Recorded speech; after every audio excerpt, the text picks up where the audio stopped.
End of the week as we get ready for the weekend. And it's a weekend of football in Canada as the Grey Cup game goes in Vancouver this weekend. Um, this matchup has been part of Steve Simmons in my life for a long time. Deitsch, you're just kind of getting into it, I guess. But we'll talk about how we react to it when we come back after this. The Toronto Argonauts, interesting enough, started as 10.5 point underdog in this game. What's interesting is these two teams played twice this year, and the Argos won both of them. But even more interesting, the total final score was, I think, 30-25. That's both games. So we had two really low scoring games from teams that were probably better known in the past for their offense than their defense. Simmons, Hall of Fame member, what do you make of that? Why did that happen? Well, I think the Argos have a pretty good defensive front seven, especially their defensive line. And what they did in the two games is they put tremendous pressure on Zach Collaros. And when you put pressure on any quarterback, you're going to limit what they can do. And I think that's what happened in those games. They really focused on that. And if the matchup between the Winnipeg offensive line and the Argo defensive line goes the way it went in the two previous games, then I think we have a close game on our hands on Sunday. Want to point out for any NFL people watching, Zach Collaros was the quarterback at the University of Cincinnati, playing with the Kelsey brothers, and they're very good friends. So I thought with Taylor Swift in Toronto, I thought we'd bring this all full circle and make that point as well. Collaros, well, I mean, this is 5 in a row for Winnipeg, right? Yep. In the Grey Cup game. Collaros obviously is an accomplished quarterback, but he did not have a great year. Why do you assess that? I think frankly, I thought he was kind of losing it a couple of years ago. And Winnipeg is just like, even at the beginning of this season, it looked like they weren't very good. And then he wasn't very good. And then the team got back together. He's an older guy now. He's been around a long time. Yeah. And, he never had great, what I would call natural skills. He's not a great athlete. He's not a great thrower. He's a really smart guy who knows how to play the position and not make mistakes. And Right. he's been able to be the perfect quarterback for this football team, and especially in big games. And so that's what makes, I think, Sunday one of the interesting aspects. Obviously, Argos aren't playing with their regular quarterback, so that's a whole other story. But We'll get to that. in Collaros' case, like any quarterback, if you put enough pressure on Tom Brady, the way the Giants did in one of those Super Bowls, you can make life hell on the best who ever played. And Yep. Zach Collaros, God bless him, one of the best in the CFL in his lifetime, but not one of the best who ever played, frankly. Deitch, you've been in Canada now for several years. Have you become a Canadian Football League fan? Yeah, fire your booker, Bob. Never bring an American from New York in to discuss the CFL. Yeah, no, the spectacle of the Grey Cup, which I have watched every year, is really, really interesting to me. Because it's uniquely Canadian. It's a very, very different like viewing experience than if you watch the Super Bowl. How?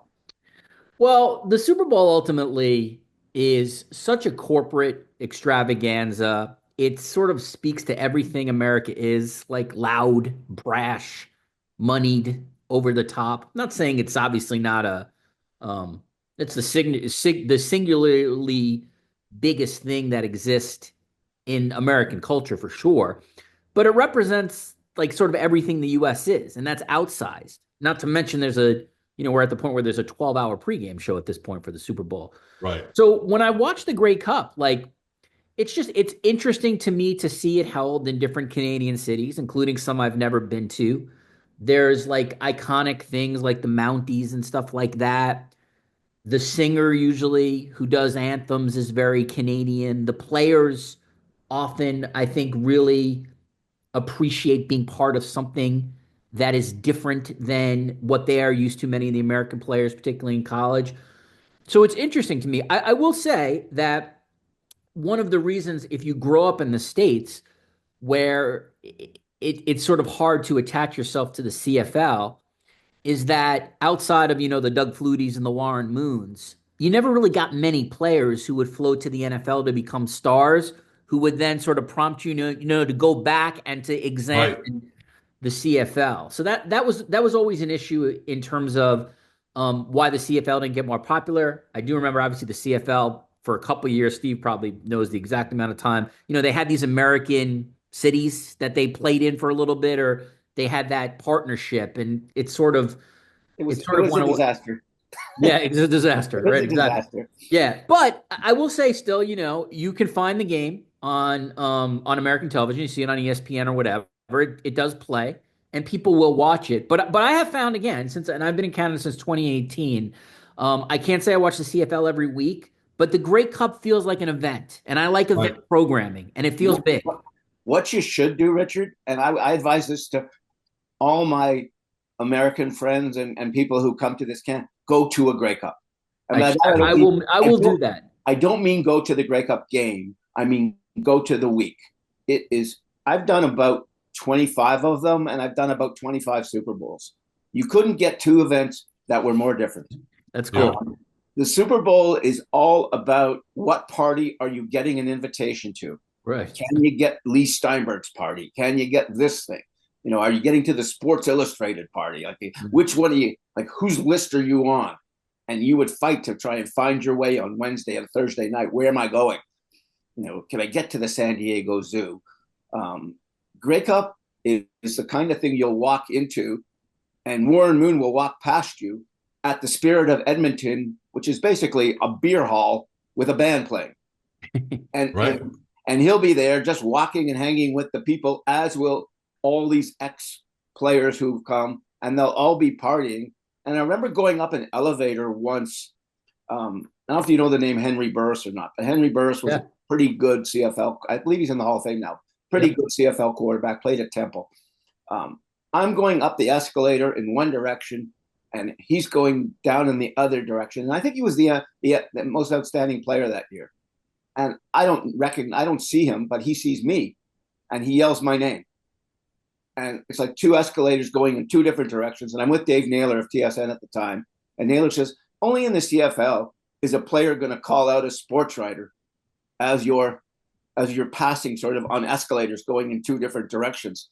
And when Ken Rosenthal, who's now one of the big voices in American baseball, was the columnist in Baltimore went to the Grey Cup when it had a CFL team. And he came to Regina, which is, if you're going to go to a Grey Cup, that's the place to go because it's just stupid, crazy fun. And Rosenthal, to this day, every single time I see him, first thing he says is, when are we going to another Grey Cup? I love that. Steve is correct, Bob, in the sense that the Super Bowl is just one series of velvet ropes. I know. I've been to both. Yep. Yeah, it's just essentially, in many ways, like a hierarchy of sort of where you fit within the NFL apparatus, with Roger Goodell and the owners at the top level and fans probably at the bottom level because they're sort of trying to do stuff. But again, it speaks to a lot of what America is. So I understand in some ways, at least again, as an outsider, the beauty and romance of the CFL is that you could still have these connections, as Steve pointed out. It still feels accessible. But that also, the downside of that is it also hasn't grown to the point where it's this international event where it really can bring in a crazy amount of money. But it again, we talked about this, Bob, this week. I was heartened to see that the game still draws, 3.5 million viewers. I know it used to be in the 4.5, 5 million, but we're still talking like 12th of the country is going to watch this game, which is a big number. The dilemma is, sorry, Steve. The dilemma is that whatever is 5 million, 4 million people watch the Super Bowl or the Grey Cup. Every year we think, okay, that's the beginning of this rise in the Grey Cup, the rise in the CFL. And it never happens.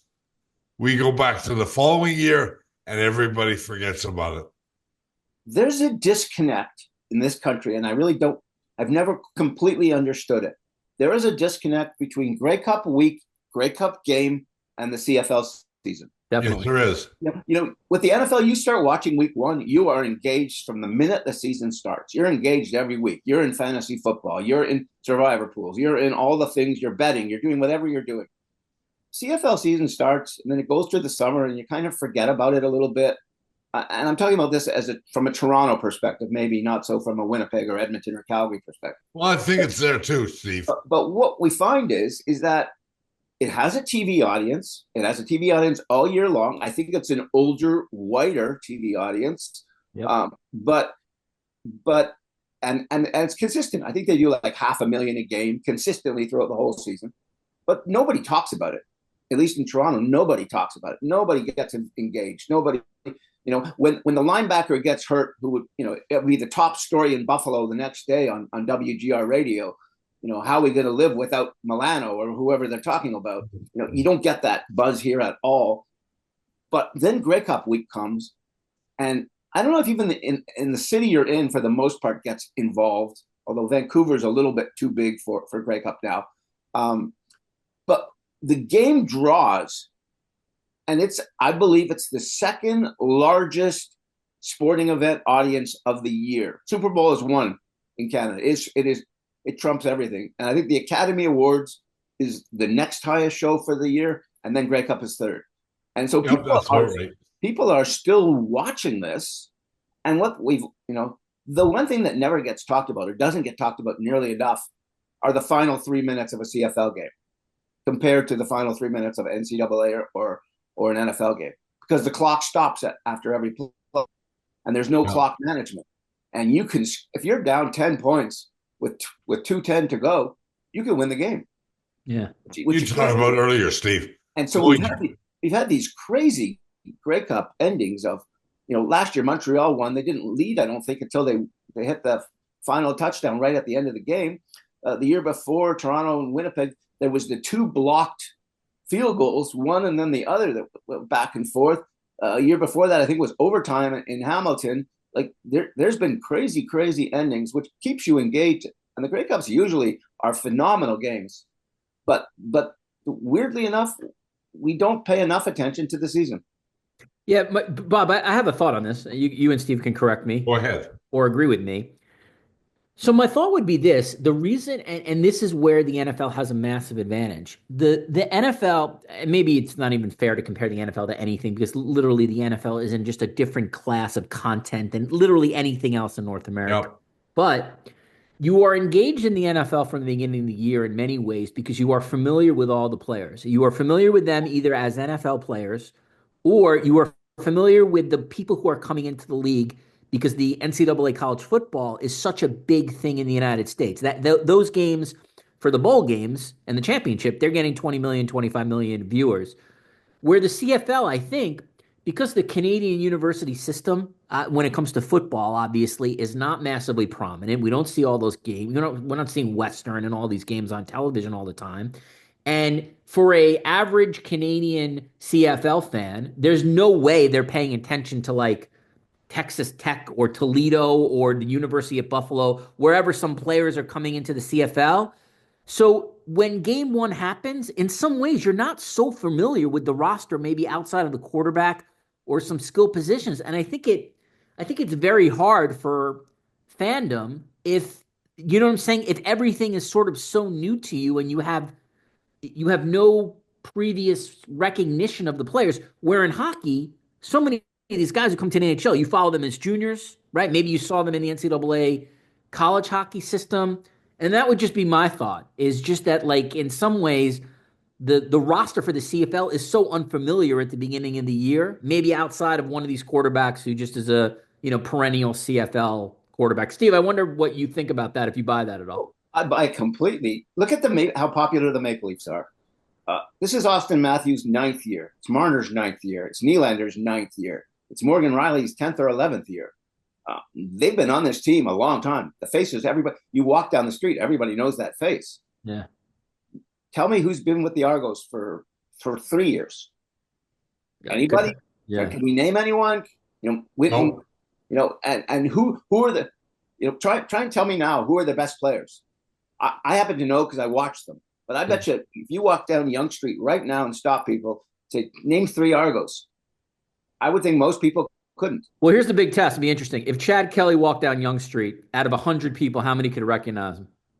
4. One. I buy that. Yeah, it's under 5, and then just pick your number. Yeah, and he's only been here a short time. Like Yeah. this is his second year as a starter, and he spent half of the But it year. really doesn't matter. In terms suspended. of recognition, it really doesn't matter. Well, it did at one time in Toronto Well, at one time, yeah, I guess. I hate to go back to my youth, but when I was growing up and there was only Argos and Leafs in Toronto, there were no Raptors, there were no Blue Jays. Right. Me too. The Argos mattered. Like when Joe Theismann played quarterback for the Argos, that mattered. I can name guys from that 1971 team. I can name more players from that team than I can from the current Argos, and I'm a season ticket holder. Wow. So it's just the way times have changed. Baseball got bigger and basketball got bigger and soccer got bigger, and the CFL stayed the same, never grew, as Bob pointed out. It tried to grow and it failed when it tried to grow, and it kind of stays in that. At one time, I'll go back. The last time the Leafs won the Stanley Cup, there were 6 teams in the NHL. There were 9 in the CFL back then. So it was harder to win the Grey Cup than it was to win the Stanley Cup. There's now 30 teams in the NHL. It's a whole. The league's grown by 5 times. Everybody else has stayed. CFL stayed the same. Is there a part of the week-long CB or Grey Cup celebration that you would change, Steve? I love Grey Cup week. I'm so sad to not be there this week. I've been to like 25 of them. Well, most teams, for record, Yeah. people who haven't been to the game, most of the teams have a room somewhere Yes. where they celebrate. Usually it's not a big deal. It's drinks that you pay for, and maybe it's a band. And that's about it. Well, I'll tell you a story It's pretty simple, isn't it? It's pretty simple, but it's simple in a way that people seem to enjoy. And what Grey Cup gets, and I admit it's an older audience, and it's the same people all the time. They get people who travel to the game every year. Oh, I know that. Yep. There's groups of people that go I've seen a bunch of pictures on Facebook in the last 24 hours. As well as how Canada.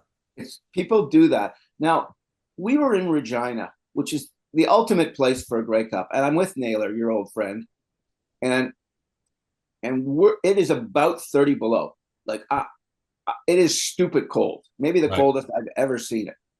And there's a lineup outside of what's called Ryderville, which is it's basically a beer hall with a band.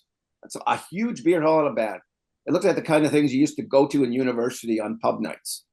And the lineup is about a half a mile long, and they're all standing out in the freaking freezing cold, waiting to get into this thing because I know I've seen it. That's what you do. And Naylor and I fortunately had passes.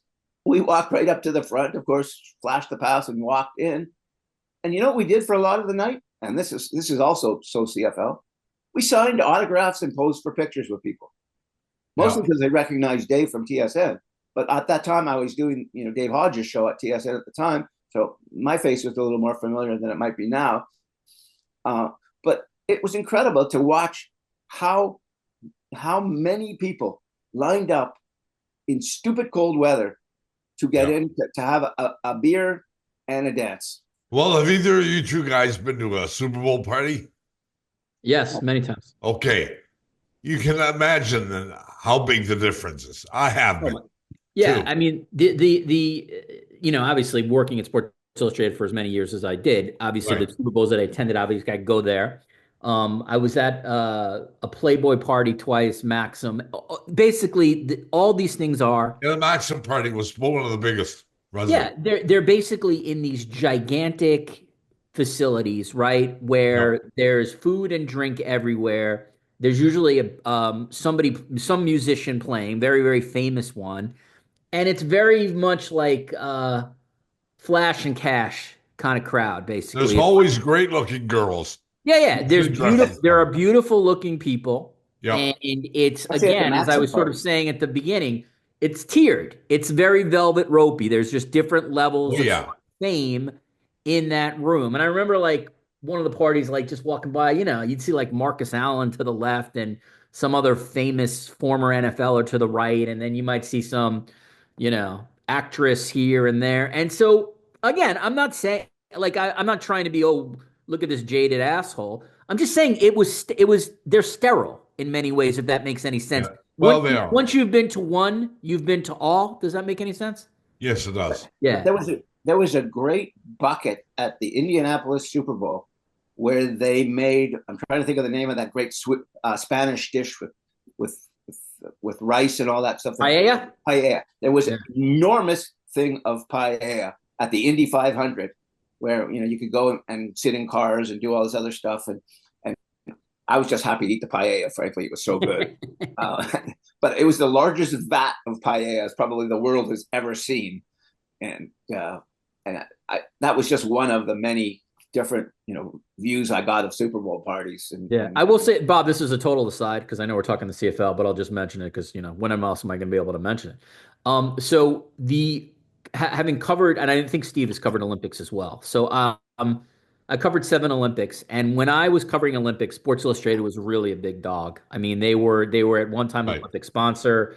They were one of the world's most famous publications, and they would throw parties at these exotic locations in these very obviously world-class famous cities.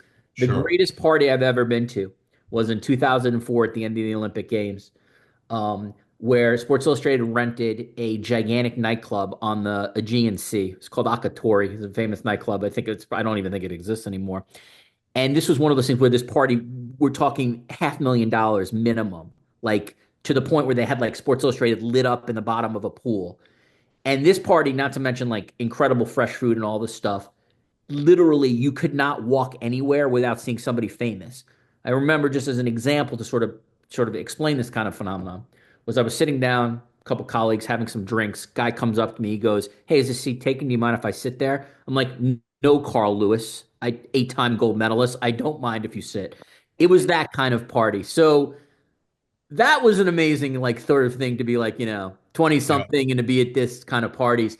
But when it comes to the Super Bowl at this point, it's just, as sort of Steve pointed out, it's sort of just like, in many ways, if it's like cool food, that's great. But once you've been to all, which is why, again, I do hope I can go to the Grey Cup, because that event that Steve talked about, like, if not, that seems like authentic and real to me. Like fans who are it's very really simple. excited, I'll tell you, excited about being there.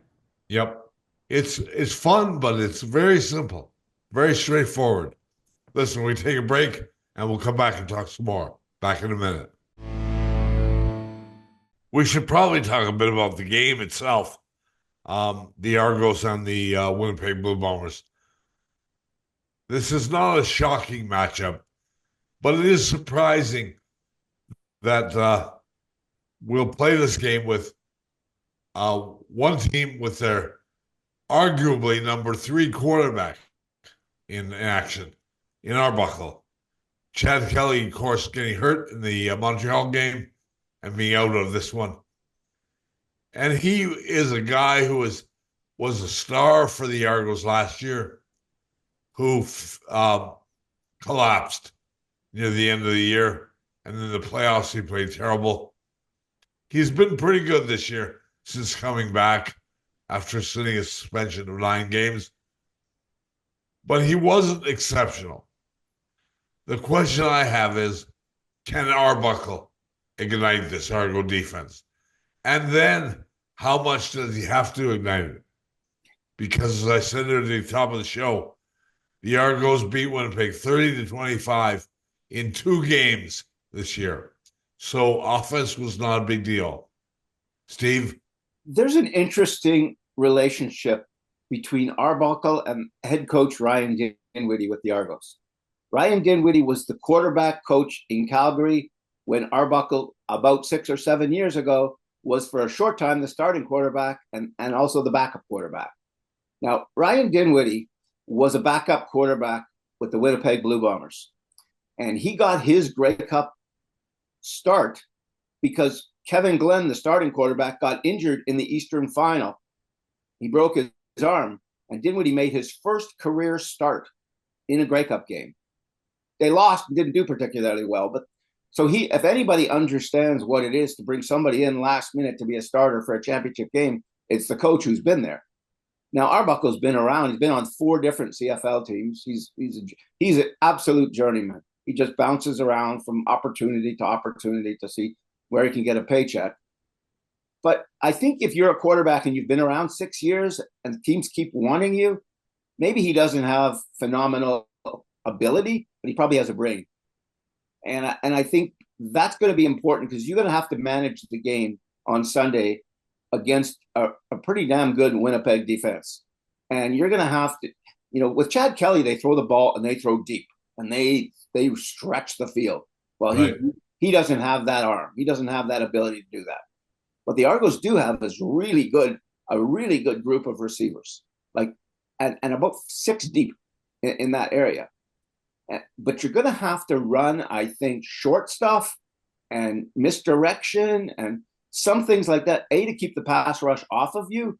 B, because you can't get the ball downfield the way Kelly can. So you're going to have to I think they're going to have to change the way they run their offense. And, they do run the ball reasonably well, but Winnipeg's really good against the run. So I think they're going to have to pass 10, 12, those 5, kind of the way the Miami Dolphins sort of run that short passing game. I think they're going to have to do something similar to that to get the most out of Arbuckle and get the most out of their receivers. I want to mention one guy, a rookie, Makai Polk, came to the Argos this year. Nobody even knew his name. Nobody, thought of him, mentioned him, didn't even get noticed for about half a season. Second half of the season, I'm not sure there's been a better receiver in the CFL. He is really, really good. Running the ball in the CFL is almost a waste of time, in my opinion, because you only have 3 downs to get a first down. But you've got 2 teams here that run the ball, Bob. I know you do. And I think you're right. I think the Argos will run the ball more with, a number 3 quarterback in. I don't think they'll pass that much. I'd be surprised if they did. I think they're going to have to, though. They're going to have to, Well, I know. If you run on first down and you get 4 yards, you got to pass on second down. Well, I get that. But, even you said you expect the Argos to lean more heavily on the rushing game. Yep. Because they have a quarterback whose arm is okay, but it's not that strong. And as you said, the Argos like to throw the ball long. And he is not a quarterback that has that talent, I don't think. I don't think so either. Right. As a fan watching a Grey Cup game, I think you hope for offense, don't you? That's kind of what you aspire to. Deitsch, what do you get if you have a defensive battle? Because these 2 teams have played twice this year and scored 55 points between both of them. Yeah. That's next to nothing. Yeah, I mean, I saw the semifinals. So again, I'm not going to pretend I'm any kind of CFL expert. Generally speaking, just in football, having covered football, certainly in the States, it's a big ask for a backup quarterback to come in this late in the season when you've essentially had your offense running through your starting quarterback in the most important game of the year. That's a very, very, very big ask. So it's not impossible, but I think there's a reason why the Argos are 9.5 or 10-point underdogs, whatever the sort of betting line is at this point. Right. To Steve's point too, Argos are pretty good, at least from what I've seen on special teams. They could really use something from their kick returner, a sort of punt returner, maybe to sort of pick up points there. Looks like in terms of Toronto's chance to win, looks like a game management kind of, sort of hope where your quarterback doesn't make any mistakes, no turnovers, and you could try to grind out, like you said, Bob, a defensive game. A defensive game, generally speaking, in 2024 is not a great watch. As great as the 86 Bears were and, Refrigerator Perry and all those guys, we live in a different world now. The sport revolves around stars and particularly star quarterbacks. There's a reason why Patrick Mahomes, Josh Allen, and people like that are the people that, fans want to see. It's because offense sells tickets. Defense may win still, but offense sells tickets. So I think for the CFL, ultimately, your ideal game would be a 40-38 last second win from one of these teams. Sure. It may not be the case. We may get some kind of, really, really tight game. But to Steve's point, again, and I only say this as someone who's watched for the most part the Grey Cup finals, the games really have been great at the end, and it's because of the this is where the CFL's three down setup really helps it. Like it creates a potential for much more excitement at the end of games. So if Toronto can sort of at least stay close, maybe you can somehow pick them off in the fourth quarter. But I think I would be stunned if the Argos win. I just think, as generally having watched football for a long time, it's a very very big ask for a backup quarterback to come in at this point of the season and lead a team against a pretty good team. My The big, Argonauts my biggest, scored. sorry, Bob. The Argos scored almost 90 points in two playoff games so far. That's a lot of points. We do not expect them to be anywhere near that, do we, Steve? No, but last Sunday's an interesting because Montreal, I think, is the best defensive team in the CFL. Yeah, Last Sunday, the Argos scored a 30. special teams touchdown, Yeah, a defensive touchdown, Yeah. and an offensive touchdowns. And if, as Richard points out, if you get that big play from Janarian Grant, or you get the big pick six from one of your DBs, that changes the outlook completely. Now, if the Argos have a weakness, in my view, it's their secondary. You look at the last 2 weeks when they played Ottawa, and they killed Ottawa. But every time Ottawa tried to throw the ball, pretty much their guys were open. Like, they were open a lot. And then when you watch the Montreal game, Montreal guys were open a lot downfield. So I worry about, whether the secondary is good enough. They lost that Quantez Stiggers to the New York Jets, and they lost Jamal Peters to the Ticats. They had a better D backfield last year than they have this year. And I don't think they replaced some of their guys with players of equal quality. And it shows sometimes. And I think that might be their Achilles heel come Sunday. Yeah, the quarterback is an issue, but I think if they can't stop the Bombers through the air, and the Bombers play that controlled kind of offense, you want to call it, it's not a spectacular offense. They don't throw the ball very deep. They don't throw long. It's all kind of controlled. Well, the Argos couldn't cover anybody controlled in the last 2 weeks. They're going to have to be much better, or their D line, which is really good, is going to have to just be dominant. And it's funny, Richard talked about stars. The biggest stars in this football game are from positions that you don't think about. Stanley Bryant's the best offensive tackle maybe in CFL history. Like, he's Anthony Munoz of the CFL. You look at Winton McManus, the linebacker for the Argos, is as good a player as the Argos have ever had. And Willie Jefferson, veteran with the Bombers on defense, the pass rusher, he's their Lawrence Taylor, or has been historically. So you've got really good players in positions you don't really always notice really good players in. right. But, I think that those guys can be difference makers come Sunday. I have one quick one for Steve, Bob. One of the things historically in the NFL, Steve, when you get to the Super Bowl, is there is an advantage for the teams that have been in the Super Bowl before, particularly quarterback.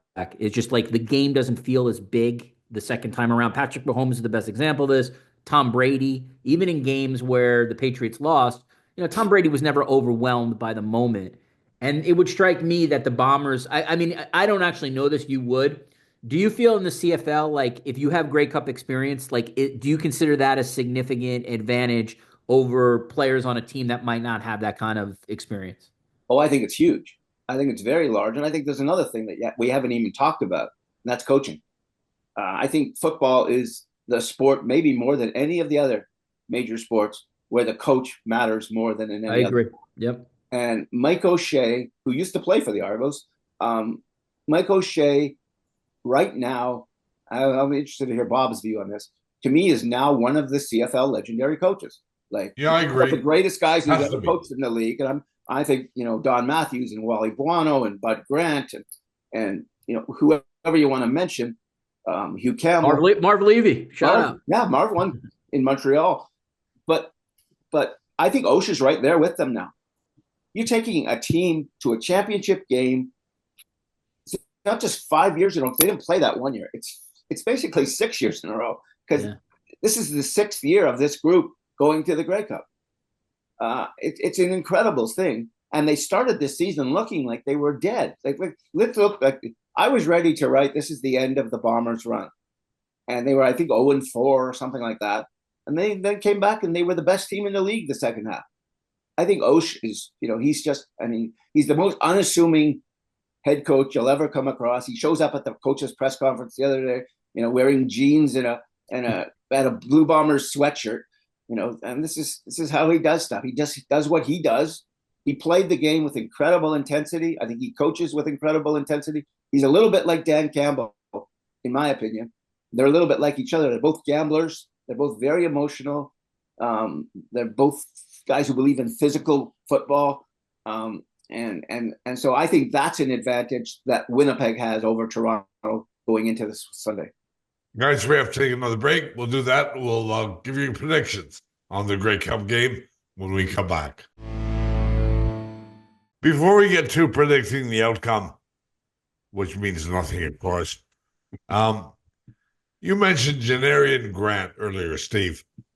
This is a guy who scored, 4 touchdowns on returns this year. I don't think that's a record necessarily, but it'd be pretty close. That's a big number. Could he be a big factor in this game? Well, they did something interesting with him last week for the first time. They had him lining up as a running back and a receiver. And what they did was they ran like flip passes to him, a little bit of sort of Tyreek Hill kind of stuff, where they were getting the ball to him quickly, and he was getting first downs. And I don't recall any other game that they did this before. So they've added a flip to the offense to try and get another playmaker in there. I think you're right. I think the 4 touchdowns is not a record, but I think it's an Argo record. And if you think Pinball Clements is like the greatest kick punt returner the Argos have ever had, he never had that in a season. Bashir Livingston, who was also a great kick punt returner, same thing. And you go back, I think Gizmo Williams of then the Edmonton Eskimos, was the guy with the records. But I don't think anybody ever caught Gizmo for the number of times he took the ball back for either. And one of the things that gets taken back, missed field goals. Missed field goals get returned for touchdowns in the CFL. That doesn't happen very often in the NFL, if at all. No, that's true. Well, the difference partly being that a field goal in the CFL, miss one could count 1 point if it goes in the end zone through. It doesn't in the NFL. They don't even try and run it back. The dumbest rule in the CFL. The single point. Yep. No, I like it on a punt. I like it on a punt. I like it on a kickoff. You don't like it on a missed field goal. Don't like it on a miss. You've done something wrong. Why should you be getting points for that? I understand that. That makes sense to me. Maybe the new commissioner will look at that, but I don't. In conclusion, we got to go now. I don't know how predictable or how much a prediction you feel confident in, but Deitsch, what are you guessing? Yeah, please do not bet on this. Please, for the love of we won't. I promise you. Winnipeg 34, Toronto 23. Wow, high scoring. Yeah. Go ahead, Steve. So he's got them covering. I have Winnipeg winning, but I think it's going to be close. I would go like 27-24. Well, actually 27-23. There's always weird scores in the CFL. There are, yeah, exactly. So I'll do that. I will also tell anyone listening that I have about a 90% inaccuracy rate with picking Grey Cups. So, if you want to bet, you now know where to put your money. Well, I'm going to take Winnipeg 18-11. Ooh, love that. I think that low scoring will be the story. I don't think this will be an exciting Grey Cup. I hope we enjoy it, though. Well, the weird thing is, Bob, see. The Kansas City Chiefs play the Buffalo Bills on Sunday afternoon. It's a 4:30. It's a 4:30 start. So the 4:30 start will end 7:30 or thereabouts. It'll be halftime of the Grey Cup game. The Grey Cup starts at 6:30. Right. So what we're doing in my house is we're taping the Grey Cup. We're going to watch the Bills and the Chiefs on an American network that doesn't have the scores running across the bottom, so we can't pick up on what's going on in the Grey Cup game, and then we'll get it right from the beginning and watch it like we don't know what's happening. Well, good luck. And like that. yeah, that's the way we get double the pleasure on Sunday. Well, guys, enjoy the game. Have a nice weekend. Deitch, thank you very much for joining us this week. Of course. And Steve, we'll talk to you soon. Thank you again for being with us today. All right, and as Chad Kelly says, go Argos. Yeah, from his hospital bed. Yeah. We'll see you next week. Thank you, everybody. Bye-bye.